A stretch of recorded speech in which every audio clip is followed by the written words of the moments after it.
আসসালামু আলাইকুম দর্শক, আমার চ্যানেলের নতুন আরেকটা ভিডিওতে স্বাগতম। আর আপনারা দেখতে পাচ্ছেন আমার সামনে আছে এফজেড এর ভার্সন 4, যেটা নতুন আসছে, যেটা নিয়ে অনেক কথা সমালোচনা।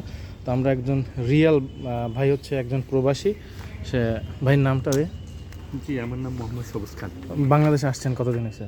বাংলাদেশে আসছি আমি 4 মাস হয়েছে, 5 মাসের আগে। 5 মাস। কোন দেশে থাকেন? আমি মালদ্বীপে থাকি। মালদ্বীপে থাকেন? ও আচ্ছা আচ্ছা। আসছেন কি আবার চলে যাবেন? জি জি। তো বাইকটা কিনলেন মানে কি মনে করে? বাইকটা আসলে কিনছি, মানে আমি যখন আসছি ওই সময় এইটাও নতুন আসছে। নতুন আসছে? হ্যাঁ, নতুন আসার পরে তখন আমি এটা কিনছি এবং আমার এক কলিগ আছে, হ্যাঁ হ্যাঁ, দুজনে মিলে আর কি। দুজনে মিলে গেছে। তো মানে এখন চলে গেলে কি তারে দিয়ে দিবেন? সে আবার আসতে আসে তখন ও, তারপরে দিয়ে যাবেন। আচ্ছা, ভাইয়ের বাসা কি বরিশালেই? না, আমার বাসা হলো পটুয়াখালী। পটুয়াখালী? ও আচ্ছা আচ্ছা। তো এখন এখানে আসছেন কি ডক্টর দেখাইতেন? জি, ডাক্তার দেখাতে কারে? আসছিলাম আমার ওয়াইফকে নিয়ে। কারে? আমার ওয়াইফকে নিয়ে মানে কোন ডক্টর? এখানে হলো জিকে চক্রবর্তী ওনাকে। আচ্ছা ঠিক আছে, যেহেতু পরিচয় হলো, ঠিক আছে। আচ্ছা ভাই, এখন আপনি বাইকটা কিনছেন কত টাকা দিয়ে? আমি আসলে এটা ইয়ের থেকে কিনি না, আপনার শোরুম থেকে কিনেন নাই? না না, শোরুম থেকে কিনি না। আমি কিনতে হলো আপনার যেটা ওই যে ঢাকাতে সাওয়ারি দিয়া? সাভারি থেকে। সাওয়ারি থেকে তখন কত পড়ছে? তখন আপনার নিচে হইলো 3,40,000 টাকা। 3,40,000 টাকা। আপনার মাইলেজ পাই কিরকম?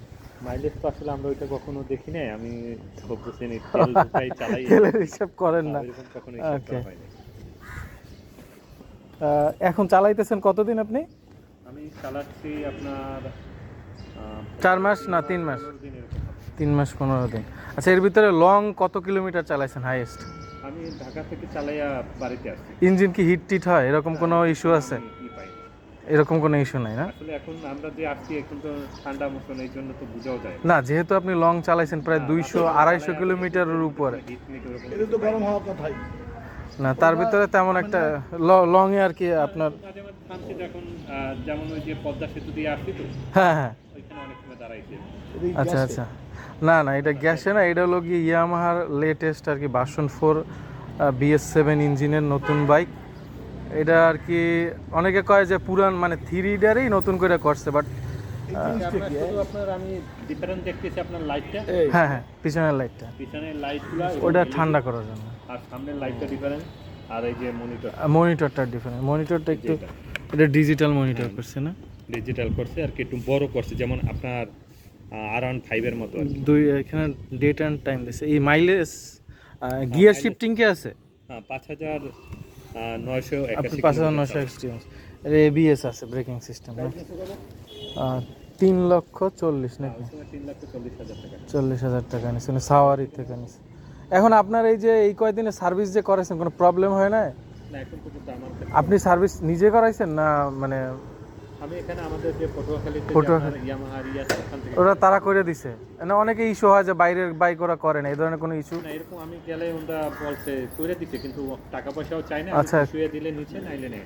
ও আচ্ছা, তাহলে পরিচিত ভাই ব্রাদার হয়তো। আপনার এই নতুন কেনার পর লাগাইছেন কি কি এটা আমি বাইকে? নতুন কেনার পরে আপনার শুধু লাগাইছি আপনার এই সাইডের বাম্পারটা, বাম্পারটা লাগাইছেন? আর এই গ্যাপ বেলটা লাগাইছেন? মহিলাদের জন্য যে মহিলাদের জন্য শাড়ি গার্ডটা লাগাইছেন? সারিগারটা। আচ্ছা, বেসিক কিছু চেঞ্জ করেন না? তেল ধরে এটা 14 লিটার। 14 লিটার না তেল ধরতেছে আর কি। এর ভিতরে আমরা ভাইয়ের সাথে কথা বলার মাঝখানে আমাদের ইন্টারনেট একটু ঘাটাঘাটি করে আমি এই বাইকটা সম্পর্কে যা জানতে পারতেছি সেটা আপনাদের একটু সাথে শেয়ার করি।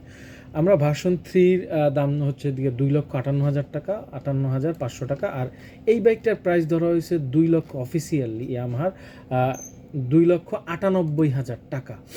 আর ভার্সন 3 ইঞ্জিন ছিল হচ্ছে 150 সিসি, আর পাওয়ার মানে হর্স পাওয়ার ছিল 12.8।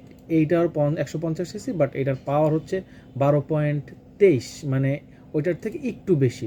টর্ক হচ্ছে 13.3, আর এটা হচ্ছে 12.8, মানে ভার্সন 3-তে ছিল 12.8, এটা হচ্ছে 13 অ্যান্ড ভার্সন 3-তে মাইলেজ ছিল 40, ক্লেম করছে অফিসিয়ালি। আর এটা মাইলেজ অফিসিয়ালি ক্লেম করা হতেছে 45 কিলোমিটার। এটা single channel ABS, and version 3ও ছিল সিঙ্গেল চ্যানেল ABS। আসলে অনেকে বলতেছে যে বাহ্যিক দিক থেকে হ্যাঁ একটু পার্থক্য আছে। আর হচ্ছে গিয়া ডিজাইনের দিক থেকে ভার্সন 3-র তুলনায় এটা একটু আপডেট করা হয়েছে, বাট অনেকের কাছে আগের ডিজাইনটাই ভালো লাগে। অ্যান্ড এইটার ওয়েট ছিল 35 কেজি, বাট ভার্সন 3 ছিল 137 কেজি। অ্যান্ড এটা টপ স্পিড 120, ভার্সন 3-ও 120।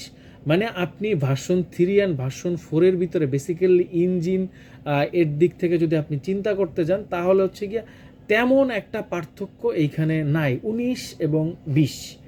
তো যাই হোক, আমরা আবার ভাইয়ের কথায় ফেরত আসি। না না, দেশে যারা দুইটা বলতে চালাইতে পারবেন, বাট আপনার মতে ভালো। মেইন জিনিসটা হচ্ছে এই যে লং রুট থেকে আসেন, কোমরে ব্যথাটা তো হচ্ছে এরকম সমস্যা নেই। মানে ব্যাক পেইন বা এই ধরনের কোনো মানে সিটিং পজিশন বসলে যাই হোক। আর আগে ভার্সন 3-এর মতোই আপনার এইখানেই দিচ্ছে সেই চাবির রিনের অপশন। যাক, ধন্যবাদ ভাই আমার 5টা মিনিট সময় দেওয়ার জন্য। মানে আপনি চালাই তো স্যাটিসফাই নতুন বাইক হিসাবে? মানে এর আগে কোনো বাইক বাংলাদেশে চালাইছেন নিজে পার্সোনালি? এর আগে আমি চালাই, মানে যাওয়ার আগে? হ্যাঁ, ফেজার 2 চালাই। ফেজার 2 চালাইছেন, এই জন্য আর কি আমার ফেজার 2 অনেক, এফজেড 2। ফেজার 2 অনেক। আচ্ছা আচ্ছা আচ্ছা আচ্ছা আচ্ছা, মনোশক সাসপেনশন। যদি ফেজার 3 বাইরে তো আমার মনে হয় না যে এফজেডটা এত চলবে। ফেজারের যদি ওই যে সামনে বড় শেড আর কি, যেটা বুঝতে সেটা পারি। অনেক ভারী, এটা অত যতটা ভারী মনে হয় অতটা ভারী না, ভারী না গাড়ি? হালকা।